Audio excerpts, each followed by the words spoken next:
saya ditauliahkan sebagai penerima tahap emas pada tahun 2022 di Ipoh Perak. Okey, so sekarang saya merupakan pelajar tahun akhir di Universiti Malaysia Terengganu, dan saya ambil kos Sarjana Muda Perakaunan. And then, ini biodata saya.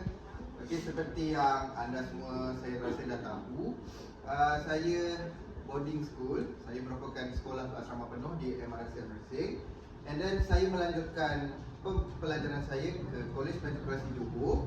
And then sampai sekarang saya berada di Universiti Malaysia Terengganu.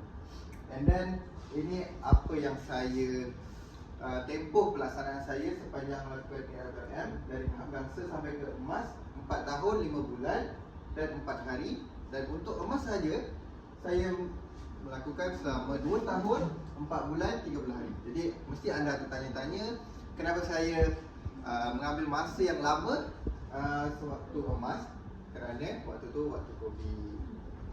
So saya mengambil masa yang lama kat situ. So waktu Covid, so kita lockdown. So saya tak boleh melakukan aktiviti. And then ini sijil saya tahap gangsa dan perak. Dan itu Encik Amizam Abdul Rahim adalah mentor saya. So ini merupakan executive summary saya yang saya buat sepanjang gangsa sampai ke emas. Untuk khidmat masyarakat, biasa saya akan melakukan sukarelawan. Sampai ke emas saya melakukan sukarelawan. And then rekreasi fizikal saya bertukar-tukar sikit. Masa gangsa tu saya tingkatan 3. Jadi saya aktif di MRSM masa tu main rugby. Jadi saya buat aktiviti rugby. And then kemahiran saya kompang. Sebab masa di MRSM saya join kelab kompang. So saya belajar kompang, nyalu, jadi apa semua tu.